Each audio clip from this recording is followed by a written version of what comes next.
Well, hello, Guardians. I am coming to you on Christmas Day. Hopefully, you guys are having an awesome one. Some of you guys may be wondering what on earth I'm doing recording a video.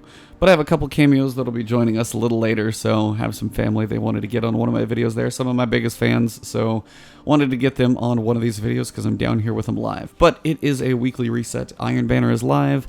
Last week of the Dawning, the Black Armory is on its rotation, so we've got a lot of stuff to cover. So, without too much further ado, let's jump into the Director first. We'll look at vendors, we'll talk about Black Armory, and some other things to go. So, Director first. Alright, Guardians, first thing is first, we've got the Flashpoint on the Tangled Shore. Make sure when you guys are working on this one, public events are usually a pretty quick 25% if you make them heroic. Lost sectors you can repeat over and over if you need to, so that's a nice way to get some quick part done. And then heroic adventures as well, those will have modifiers, so some days those will be easier than others, but all the ones on the Tangled Shore beat will be against Barons, which is a nice way to get you some exclusive gear that some are going to have. So against the Bomber, you might be able to get something from him. I know specifically I got a helm from one of them, so there are certain pieces of gear you can get, but knock out your Flashpoint, that's a pretty quick one. Next, we come over here to the Vanguard, and Cameo 1 is coming up. Alright, Guardians, so next we come to the Vanguard section, and I'm going to have a little help on this one. So, for anything that comes with modifiers, whether it's strikes, adventures, or story missions, I'm going to get a little help on the modifiers. Arc Singe. Arc damage increases slightly from all sources. Grounded. Damage taken while you are airborne is greatly increased. Grenadier. Grenade abilities deal more damage and recharge much faster. Awesome stuff. So, it is going to be a week of Grenadier, and you're going to have that 3 times. So, you'll have Grenadier, Brawler, Heavyweight, Grenadier, Brawler, Heavyweight, and then Monday will be Grenadier again. If you're looking for Heavyweight specifically, it's going to be on Thursday and Saturday. So, if you're looking to make your life easier, Thursday and Sunday, looking to make your life easier for those activities with Heavyweight, definitely check those out when Heavyweight is active. Next, we're going to get a little talk about the Nightfalls. So, up here, let's cover what the Nightfall names are. First, we've got the Warden of Nothing. Next one. The Premidian. And then finally, the Hollow Lair. The Hollow Lair is important because it has an important shotgun in it that you could get. Yep, definitely good to know, guys. The Mindbender's Ambition from the Hollowed Lair, if you do need to grind it out, that one is going to be in there. The Pyramidian. That one is, it's a cool one because you've got a chance to get the Silicon Aroma Sniper Rifle if you still don't have that for your collections. And the Warden of Nothing is going to get you Warden's Law. So that's the hand cannon that you can get with that 2-burst firing. If you guys are wondering about modifiers, things like that, I'll be doing that stuff later in the week with Nightfall solos. But for now, just covering the basics for you guys. Alright, Guardians, Gambit will be live all week, of course, powerful gear. We are back to week 1 of the Dreaming City taking curse, so the meatball will be least frequent. You still have a chance to see it, but it's just not going to be that often. Alright, Guardians, next we come to Crucible, your standard options of quick play, competitive. We've got Rumble, always here for you, and hey, Guardians, Iron Banner's live with Control, lots of powerful gear, and bounties at Lord Saladin. Good luck, Guardians. Alright, so we'll talk about the bounties here in a little bit. Remember, those are worth a lot of powerful gear, but Iron Banner's here. Control all week long with the modified version of Control. So if you do get the power play lockout all 3, you've got your option to hold it for 20 seconds. So let's go check out a couple of vendors in the tower. We've got Eververse, Shax, 801, a couple to discuss, and then we'll go hit a few of the other cities. So here we go. Alright, on a quick side note though, Escalation Protocol can drop all 3 weapons. The Sniper Rifle, the SMG, and the Shotgun are all an option, so if you're missing any of those, this is a good week to grind out and get in there. So definitely take a little time, and my nephews are pointing to themselves, they need to put some grind in on Escalation Protocol. So if you're missing any of these, the boss can drop all 3 of them, so it's a good way to get anything that you are missing. So, now to the tower. Sorry about that. Alright, Guardians, so we are here with Tess, and of course you've got the engrams if you want to purchase, the bundles if you want them. The Iron Banner bundle is back if you guys do want the Iron Banner emote. Again, remember, this is the ones that do cost silver. Looks pretty cool if you want it, but again, it's totally optional and up to you. To me, not required, since it is an exotic emote. It is going to be about 10, 11 bucks. So spend the money if you want it. Down here for the Dawning direct purchases, we've got the Comfort Dance, which, as my nephew said, I don't think they're too comfortable, but yep. He is jamming out there. We've got the Home Away ship, if you do want to pick that one up. I'm not a fan, but again, you may be. We do have the True North shell, Public Defender, and Omni Telemetry. So we've got increased loot from all public events, and the Gunsmith Telemetry, which I wish had a purpose, but for now, that is what you got. You got your dawning projection, your frost reach hood, and your frost reach gloves, depending on the character.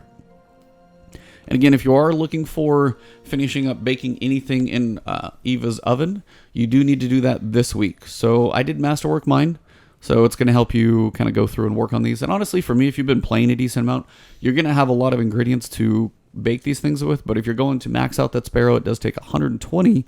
So remember, it's going to take you a little while to get there. On page 2, your standard Bright Dust purchases, we've got the Explosive Dance, just throwing down. And then we've got the air quotes as well. All right, that's actually pretty perfect. I'm sure that could be used in some videos. We do have a cool sparrow, the Burnout. That one always looks awesome. Looks kind of like Ghost Rider, so very cool. Definitely one I might actually have to pick up. A few shaders, ship sparrows. You have the Dread Adventure, weapon ornament, and also the Skyburner's Oath. Beware the Red Legion ornament.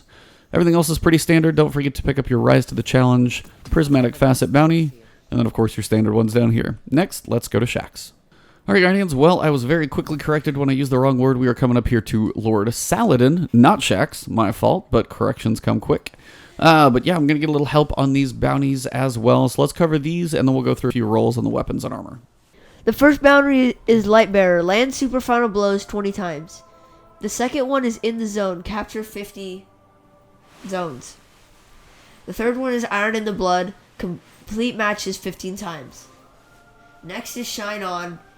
Generate Orbs of Light 50 times. Iron Victory. Win matches in the Iron Banner 7 times. To be precise, land Precision Final Blows 50 times. Unrelenting. Land final blows while your team has a power play 15 times. Awesome stuff. So remember, every one of these bounties is going to get you powerful gear, so don't forget these are well worth doing. If you don't play Crucible that often, this is a good place to be. And remember, each event reward is going to coincide with the bounty above it. So you can see this week, the Warlock Bond, you have to complete the bounty Lightbearer to actually buy it. So if you're missing any specific pieces, say you need the chest piece, you need to finish the bounty above it. So you do need to work on certain ones if you're going for a direct purchase. For the weapons, we have Criminal's Dagger. Got a pretty good roll. We've got Zen Moment and Outlaw. That's pretty solid for a hand cannon. You guys can see it's of the 110 archetype, so it will be hitting very hard. You can either go increased magazine size or extended mag. It's really up to you. And then fast draw and then steady hand. I would probably go steady hand for the stability on this one. Handling is your masterwork roll on this gun. And I think these will be possible to roll all week. For the rocket launcher, we've got Roar of the Bear, Quick Draw, always a good thing, and Tracking as well. Honestly, for PvP, that's a pretty good roll. You're going to have Velocity, so it actually covers ground quicker. You can go Smart Drift and Control or Volatile Launch, either one. But honestly, the blast radius is so big, if you want to give up a little blast radius for velocity, stability, and handling, it's probably okay, but mostly the velocity is probably what you're going to look for a little bit there. High velocity as rounds are going to be probably what I would pick over alloy casing, and then your velocity masterwork. So this will get to your targets pretty quickly if you're looking to cross-map anybody with a rocket. Well, that pretty much wraps up Iron Banner, guys. Let's go check what Ada 1 has for the Black Armory this week. Alright, Guardians, so we are going to have our daily bounties when you guys are working on Forging the Future, and for the Armory. So for the Armory will be 7 total weekly bounties. Remember, you got to do those at least over a couple of days. And then Forging the Future, Forge Ignitions Complete. I think it's usually 2 Forges, Forge Ignitions Complete it takes to do that. If you guys haven't done the Izanami Forge, I know the quest is long, but once you get in there, Sleeper is kind of amazing on that boss, and it's actually just a really fun forge. So if you haven't got to Izanami yet, I know the grind is long, but it's definitely one of the cooler ones to get to. Now, one thing to make note of, ballistics logs do not carry over every week. Bungie has made that fairly clear, but you can only earn 2 of them, but you have 3 powerful weapon frames, so pick wisely.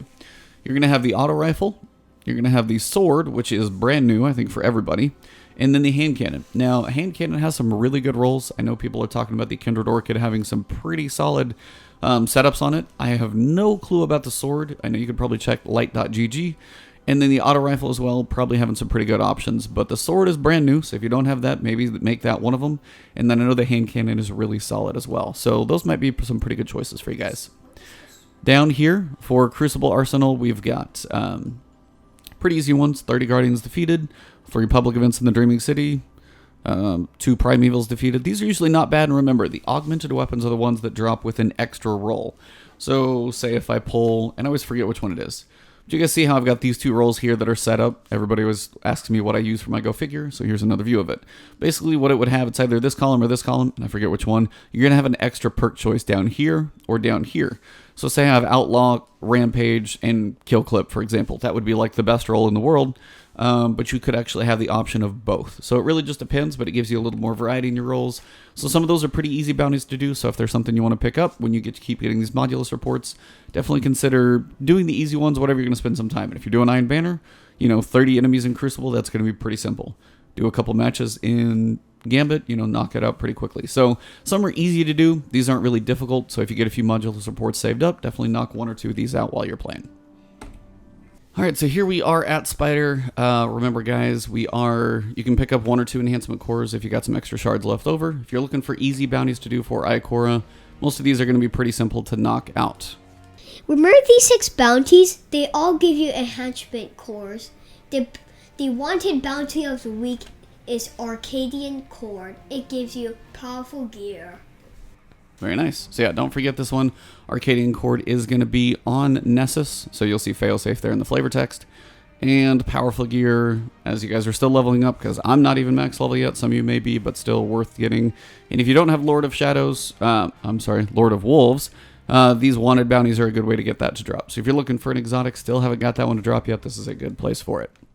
All right, Guardians, last but not least, Petra Venge here in the Dreaming City. It's back to a tame week. We are Curse Week 1. Remember, you guys, if you're looking for anything down here for consumables, even raid banners, even sometimes if you just have a lot of glimmer and you're tired of buying planetary materials, buy a few raid banners because I promise you'll never know when you need them. But for your pursuits this week, we have Broken Courier, War for the Dreaming City, and the Ascendant Challenge, and the Gateway Between Worlds. Alright guys, so yep, back to the first mission, Broken Courier, Quick Powerful Gear, War for the Dreaming City. Always pick up your daily bounties. We've got field work, public works, so patrols, public events, defeating enemies. That does have to be in the well for at least today. Daily bounty, there's the Lost Sector in Ray Sylvia, Chamber of Starlight, and then finally Challenge Headhunter. So you're going to need to defeat 4 bosses. That is going to be yellow bars, I think, so make sure to knock those out as well. Nothing crazy for the offing or of the Oracle this week, but if you guys are looking for a chance at your 3rd Seed of Light, remember you can get the Unstable Charge of Light for their heroic version, and I think that one can give you your 3rd. I've seen it in multiple places now, so it doesn't seem to be quite as bad, but if you're looking for your Seed of Light, remember the Blind Well is the place to be.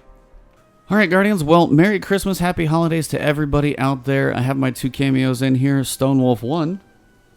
Hi. And Stonewolf 2. Hi.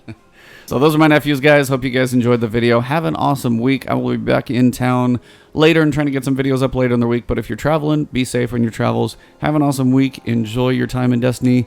More is coming on January 8th. But for now, Iron Banner Powerful Gear is going to be something you do not want to miss out on because we're going to need to be max level, I think, by the time Niobe Labs comes out. So have yourselves a great week, and enjoy, and I'll see you soon. Don't miss anything, Guardians. Have fun. Have fun, Guardians. May the light be with you. I don't know if I can top it better than that. May the light be with you. And to you. All right.